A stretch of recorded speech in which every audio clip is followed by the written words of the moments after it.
Buenas tardes. Ahora vamos a ver el siguiente tema que se llama momentos de inercia, que es algo que vamos a ir explicando en lo siguiente.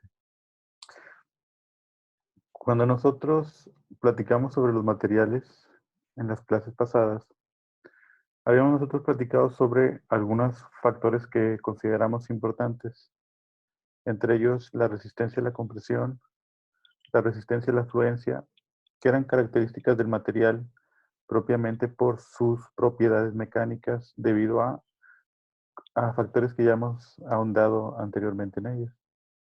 Entonces, esas son las características mecánicas que tiene el elemento debido a las propiedades como material, ya sea madera, ya sea concreto, ya sea acero, tienen características particulares en cómo se forman. Entonces, otra cosa que también tiene importancia, más allá de eso, que cuando nosotros también recordamos cuando vimos modulasticidad, cuando vimos la ley de Hooke, cuando vimos la relación de Poisson. Y ahora nos vamos a concentrar a otro aspecto de los materiales, que es la geometría que estos mantienen. Entonces, no solo me va a importar a mí la, la forma que estos tengan, el material que sea, sino que el material también me importa a mí, por ejemplo, si es rectangular, imagínate que yo tengo una viga o un elemento rectangular, a diferencia de que yo tuviera, por ejemplo, un área circular o que yo tuviera un área en forma de I, como es la cuestión que estoy tratando de representar. Entonces, todo eso hace que los comportamientos que tengamos sean diferentes. Imagínate, estos perfiles sí son muy utilizados en acero. En muchas construcciones se ve este tipo de elementos constructivos que se utilizan muchas veces como columnas, como vigas, y que tienen una geometría diferente. También hay unos perfiles de acero que pueden ser perfiles huecos generalmente, ¿no? También para algunos panorámicos, para algunos letreros. Y tenemos algunos perfiles también de metal también que tienden a ser huecos por el peso que estos tendrían y que también se utilizan para columnas o vigas. Entonces, aunque sea el mismo material, aunque esto fuera acero, acero y acero, de la misma capacidad, pues las características que posee también dependerán de la forma geométrica que estos tengan. Entonces, para poder saber qué características tiene, tenemos que revisar algo. Vamos a ver, siempre me gusta poner un ejemplo a todos sobre qué tan importante es la inercia en un objeto. Y por ejemplo, vamos a suponer nosotros que tengamos aquí una regla y a la regla nosotros le apliquemos una carga vertical sobre este punto. ¿Qué va a pasar con la regla? Lo que tendería a pasar sería que ésta se deformaría de esta manera. Ahora, si esta regla se colocase en el sentido, en el otro sentido del elemento, o sea, quiere decir que en vez de aplicarle la carga del lado corto del elemento, se lo aplico en el lado largo. Vamos a suponer que ahora la regla está colocada boca arriba y la carga ya no se la voy a aplicar en la parte corta, sino que se lo voy a colocar en la parte larga del elemento. Vamos a suponer, la carga viene acá. ¿Qué va a pasar con el elemento? La deformación que este va a presentar va a ser mucho mayor que la que tendríamos en este caso. Característica asociada a la inercia. Entonces los materiales tienen un lado en el que son mejores o tienen una mejor capacidad para poder trabajar. Eso es algo que nosotros, por eso es algo que a nosotros nos interesa conocer esta capacidad del elemento, la inercia.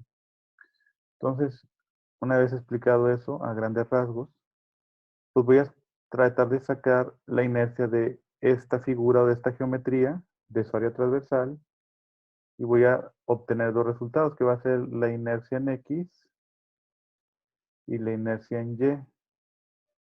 Esta información pues, se utiliza mucho para el diseño de estructuras, sobre todo para este tipo de perfiles que son muy constructivos en acero. Entonces, vamos a ver. Lo primero que vamos a hacer bajo este método es separar la figura que aquí tenemos nosotros, que es una figura tipo I, en tres figuras rectangulares, como lo tenemos en esta parte. En vez de tener la figura completa con esas dimensiones, lo que voy a hacer es separar la figura en un área 1, en un área 2 y en un área 3, que es la suma del área original. Ya una vez que separé la figura en partes simples, voy a ubicar un eje donde voy a hacer la medición, que en este caso va a ser esta partecita de aquí, en donde voy a ubicar yo mi eje de medición. Es arbitrario donde lo coloque yo, pero de ahí debo de hacer la medición. Se recomienda ponerlo en la zona que lo estoy poniendo, donde iniciaría el objeto. Una vez desarrollado esto, vamos a lo siguiente. Yo tengo que sacar yo voy a llenar una tabla que va a ser la base que vamos a estar manejando. La tabla que voy a llenar yo es esta tabla. Esta tabla que tiene estos valores. Ya dividí la figura en tres áreas conocidas, en tres figuras. Y voy a sacar B, que sería el ancho de cada uno, H la altura, A el área, X y X testada I, que sería el centroide de la figura, Y1 sería el centroide el centroide de cada uno de los elementos de la figura. Y luego sacaría una multiplicación que sería AXI, AYI, y X de Y, A de Y cuadrada, y Y de X, A de X cuadrada. Vamos a tratar de explicar qué vamos a realizar. Cuando nosotros queremos resolver este problema, tenemos que llenar esta tabla. Esta tabla o estos problemas se resuelven por un teorema que se llama el teorema de los ejes paralelos. El teorema de los ejes paralelos dice que este se utiliza cuando una figura es irregular. ¿Qué quiere decir que es irregular? Por ejemplo, si yo tuviera un cuadrado, un rectángulo, ya sé que no se ve muy bonito, un círculo, figuras conocidas, yo por fórmula puedo sacar la inercia de estos objetos.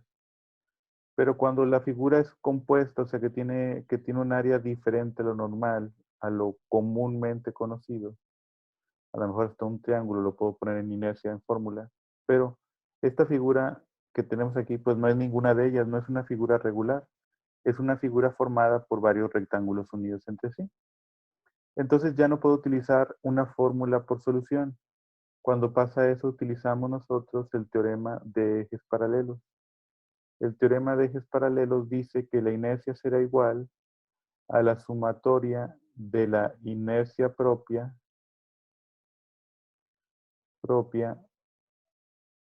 más la sumatoria de áreas por la distancia al cuadrado. Eso es lo que dice la fórmula y eso es lo que vamos a utilizar para poder resolver. Entonces la tabla lo que va a hacer es proveerme los datos para yo poder hacer esta operación final. Eso es lo que vamos a utilizar y vamos a hacer la tabla para batallar lo menos posible. Entonces aquí en el ejemplo, en este ejemplo lo que voy a hacer es mostrarles a ustedes el ejemplo de lo que sería la figura 1 para que ustedes puedan llenar la tabla, puedan encontrar los valores y puedan hacer las sustituciones y encontrar las inercias de los objetos. Vamos a ver. El ancho de este elemento es 152 milímetros. Y la altura de la figura 1, acuérdense que lo vamos a dividir por figuras. Esta es la figura 1. Su altura es 6.6 milímetros y su ancho es 152 milímetros, como tenemos aquí. Entonces lo voy a poner en centímetros. Lo divido entre 10 para pasarlo a centímetros. Que aquí tengo los 15.2 centímetros y 0.66, que son las dimensiones de el área 1, de la figura 1. Ahora voy a sacar el área. Esto al ser un rectángulo, pues se multiplicaría la base por la altura, ¿no? Y el área me daría 10.032 centímetros cuadrados de área. Vamos a ver lo siguiente. Voy a seguir resolviendo esto. La tabla me pide primero estos valores, ¿no? B, que les dije que era 15.2, H, que es 0.66, el área que acabo de sacar 10.032, X, Y, testada, que va a ser el centroide de la figura. ¿Dónde se ubica el centroide de la figura con respecto al origen? Entonces vamos a ver qué es lo que estamos tratando de dibujar aquí. Vamos a ver si lo podemos ver. Se supone que el origen lo tenemos en esta zona. El centroide de la figura es un rectángulo. ¿Dónde va a estar su centroide? Va a estar a la mitad de la altura.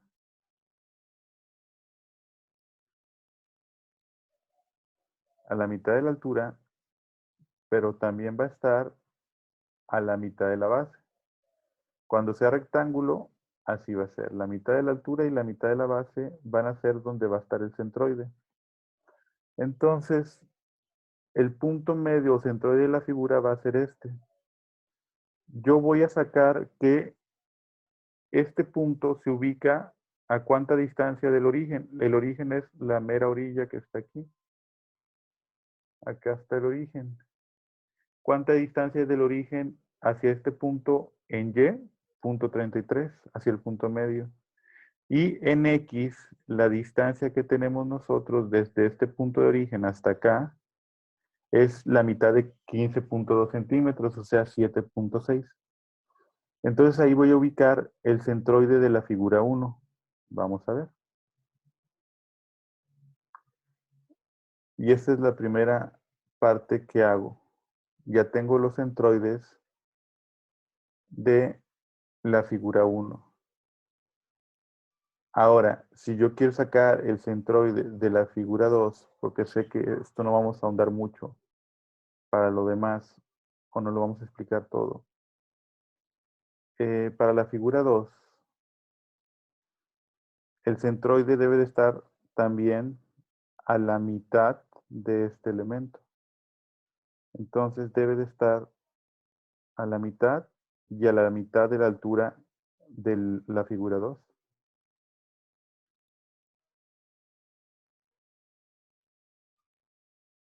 Más o menos por aquí. Entonces la distancia se va a medir igualmente con respecto al origen. Entonces, por ejemplo, aquí la altura en la X y la Y,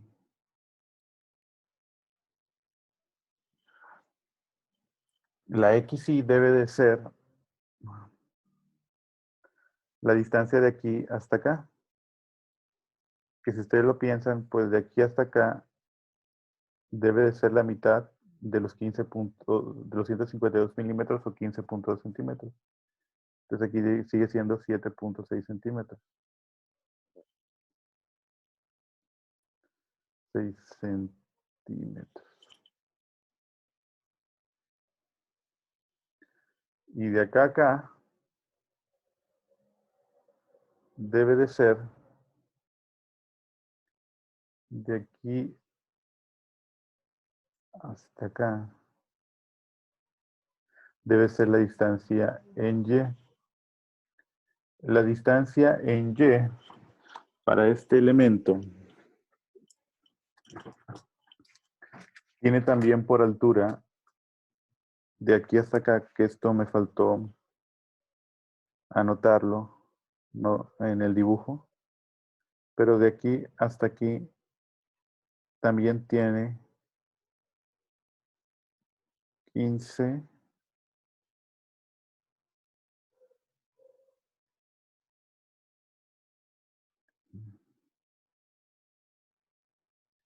15.2 centímetros. ¿Es la misma altura?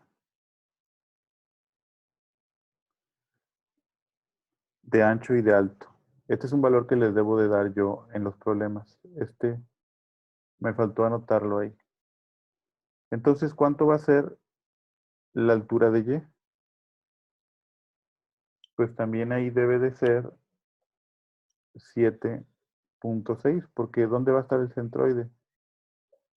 Pues a la mitad de la figura 2, pero la figura 2 tiene el mismo ancho de la figura 1 acá y el mismo ancho de la figura 3 ahí. Entonces se va a ubicar a la mitad del elemento y voy a tener 7.6 metros.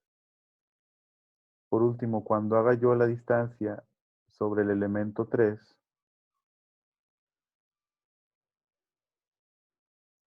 va a ser a la mitad de la altura de 3 y a la mitad de la altura, del elemento del ancho, perdón. Entonces aquí, este sería el punto en donde estaría el centroide de la figura 3. Y el punto de medición pues sería el mismo que tendríamos anteriormente. Un punto de medición que es medido a partir de aquí. Entonces, de aquí hasta acá, la distancia en X sería 7.6 centímetros una vez más.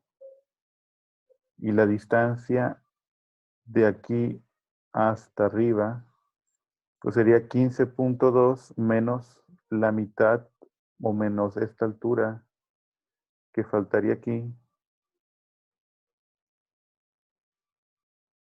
que sería 0.33 centímetros o 3.3 milímetros. Entonces habría que restarlo eso al valor final de X, ¿no? Sería 15.2 menos 0.33 centímetros y me va a dar la altura desde aquí hasta O, que sería la del centroide del elemento. Entonces, esas serían las formas de encontrar el centroide de la figura. Siempre va a estar a la mitad del ancho y a la mitad de altura de cada una de las figuras. Vamos a ver lo siguiente. Una vez que ya tengo eso yo, que ya tengo el centroide y que ya lo ubiqué, el primero para la figura 1 en 7.6 y 0.33 de altura con respecto al origen O, que es esta parte, pues hago una multiplicación que es multiplicar el área por la X y testada, que sería en este caso este valor que es 7.6, dándome un valor de 76.2432 centímetros cúbicos. A Y1 testada va a ser igual al área por Y1 testada. A Y1 testada voy a hacer lo mismo, ahora voy a multiplicar el área, pero por el valor de Y que tenía aquí. Y me va a quedar 3.31056 centímetros cúbicos de valor. Ahora voy a sacar yo la inercia propia del elemento. Como son rectángulos, todos estos objetos que he desarrollado, la inercia de un rectángulo por regla, bueno, también hay la comprobación, que no vamos a ver nosotros propiamente, pero la inercia de un rectángulo es por valor conocido, 1/12 de la base por la altura del cubo. Entonces, en este caso, la base es 15.2 centímetros para X,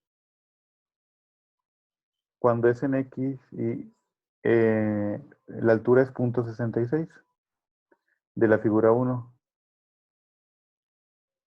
Acá lo tenemos, ¿no? La figura 1 mide que es esta, mide 15.2 centímetros y 0.66 centímetros de altura. El 0.66 se eleva al cubo, se multiplica por 15.2 y se divide entre 12 y me queda la inercia de la figura 1, que sería en este caso 0.3641 centímetros cuartos. Ahora, una vez obtenido esos valores, voy a hacer lo siguiente, encontrar el centroide general de la figura. Acá he sacado ahorita centroides que representan, estos centroides que he sacado ahorita, que dibujaba para cada figura, es el centroide de cada rectángulo, del rectángulo 1, 2 y 3. Pero después de esos centroides, lo que tengo que hacer es sacar el centroide general, o sea, el centroide que es el centroide de toda la figura. No el centroide de cada uno de los elementos, sino el centroide general de todos los elementos que están ahí, que es el que realmente me interesa. Entonces, como es una figura regular, el centroide debería de estar ubicado a la mitad del elemento. O sea, debería estar ubicado a 7.6 de altura aquí y 7.6 en X. Debería de darme, por lógica, que debe ser ese valor. Hay figuras que no son regulares, o sea, que no tienen lo mismo de un lado que... Si yo partiera esto como un lado y esto el otro, no tendrían las mismas características o no tendrían la misma geometría. Entonces, lo que voy a hacer va a ser lo siguiente.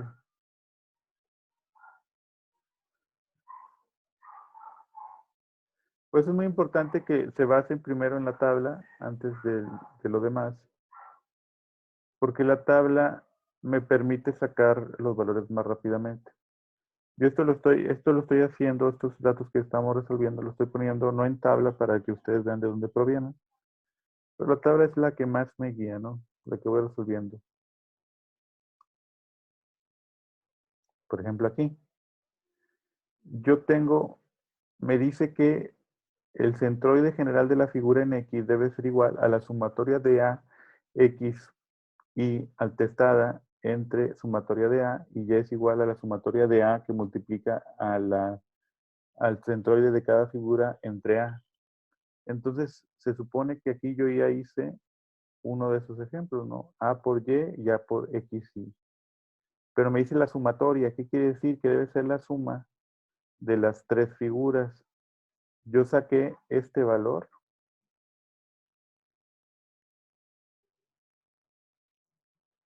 Y este valor fue el que resolví. Pero no saqué los valores o las resoluciones de las demás figuras, que serían la 2 y la 3. Para sacar el centroide general de la figura, yo necesito haber resuelto las 3. Entonces, va a ser la sumatoria de ambos elementos. ¿Qué quiere decir? Sumar estos tres valores aquí y me da este. Y la suma de estos tres valores me da la misma cantidad acá. Entonces, como AX y AY y es lo mismo, 213, pues lo ponemos nosotros ahí, 213.694, entre la sumatoria de las áreas. ¿Qué es la sumatoria de las áreas? Pues igual, la suma de las tres áreas que obtuve y la sumatoria es 28.1144 centímetros cuadrados. Hago la división y me queda que X testada es 7.6 y Y testada 7.6 porque aquí estos valores fueron iguales para los dos ejes. Una vez realizado esto, voy a sacar la distancia en Y la cual va a ser el valor absoluto de Y testada, que sería el centroide general de la figura, menos el valor de Y testada, que sería el centroide de la figura 1 o de la figura particular 1. Se supone que yo Y1 lo saqué y dije que era 0.33 y el centroide general de la figura en Y es este valor que saqué, 7.6. Entonces 7.6 menos 0.33. Acuérdense, este es el de la figura general y los demás centroides son los centroides de cada uno de los elementos particulares que estábamos desarrollando nosotros por figura. O sea, este es el X y el Y desarrollado para cada figura. Entonces borramos todos los dibujos. Y entonces es el valor absoluto, quiere decir que el signo no importa. Sería 7.6 menos 0.33, 7.27 de valor. Ahora voy a hacer la siguiente parte, a de y cuadrada. ¿Qué quiere decir? Voy a multiplicar a por la diferencia de y que acabo de sacar y la voy a elevar al cuadrado. El área es 10.032 multiplicado por 7.27 al cuadrado me da 1060.4405 centímetros cuartos. La inercia propia en y, ahora voy a hacer lo mismo de la inercia que saqué para el eje X. Acuérdense que tenemos dos ejes y que hay un lado preferencial de comportamiento. Con el ejemplo de la regla que vimos al principio, les platico que en un lado se deforma más que en otro. Entonces no es lo mismo que yo ponga la regla horizontal o la ponga vertical. El desempeño ante cargas es diferente. Entonces la inercia propia para y debe ser 1/12 de la altura por la base al cubo. Aquí en vez de ser la altura al cubo, lo que va a elevarse es la base al cubo. Entonces la altura pues sigue siendo 0.66 y la base es la que se eleva al cubo. Y me queda que la inercia en y es 193.1494 centímetros cuartos. Ahora voy a sacar yo dx, que sería la distancia o la diferencia entre el centroide general de la figura menos el centroide en x de cada una de las figuras. El centroide general en X fue 7.6 y el centroide de la figura que saqué yo en X para la figura 1 fue 7.6. Entonces 7.6 menos 7.6 es 0. Ahora multiplicamos el área por dx al cuadrado. Como dx vale 0 al cuadrado por el área, pues me va a dar un valor de 0 que vienen aquí en la tabla. Entonces, a ver, esta sería la parte principal del proyecto. Aquí tengo yo la X testada. Estos son los que les dije que son los centroides de cada una de las figuras, mientras que el centroide general era el que sacamos nosotros de 7.6 y 7.6, que es este que viene aquí, ¿no? Estos datos que vienen aquí. Entonces, estos son los que van a restar a los centroides que aparecen aquí. Y de ahí me van a quedar los valores de diferencia en X y en Y. Como en Y, como en X, todos los centroides se ubican a 7.6 en la figura. Y mi centroide general de la figura 7.6, pues va a ser 7.6 menos 7.6, 0 este valor. 7.6 menos 7.6, 0. 7.6 menos 7.6, 0. O sea, por eso es que la inercia, todos estos valores van a quedar 0. Una vez unidos todos los elementos, me queda, o una vez llenada toda la tabla, lo que me queda es resolver el teorema de los ejes paralelos. Y con la tabla, pues lo único que voy a hacer es sumar. Entonces lo que voy a hacer es decir, la inercia en X debe ser igual a la inercia en X propia, o propio, más el área por la dy al cuadrado. El I propio, o la sumatoria del I propio es Ix es esta fórmula, esta columna que está aquí, 129.97 centímetros cuartos, más la sumatoria de las áreas por las distancias en y al cuadrado, que sería esta sumatoria, que sería 1060.44 de las tres figuras. Sumado este más este, sumándolo nada más, una suma aritmética, me queda 1190.41 centímetros cuartos de valor. La inercia en Y debe de ser igual a la sumatoria de la inercia propia en Y más el área por la distancia en X al cuadrado. la sumatoria de las inercias propias en Y es 386.5245, más las áreas de las distancias en X al cuadrado, que es 0, que en este caso nos dio 0, no siempre va a dar 0, o casi nunca va a dar 0, dándome pues 386.52 más 0, pues me da 386.52, 4559 como la inercia en Y. Entonces este elemento lo que pasa es que tiene una mayor inercia en X de la que tiene en Y. Por lo tanto, si se le aplica carga a este elemento, es mejor aplicársela sobre el eje X, porque es en el que mantiene su mejor resistencia y su mejor desempeño. Entonces, bueno, me despido de ustedes. Aquí es donde terminamos este video y nos quedamos para las dudas en el trabajo.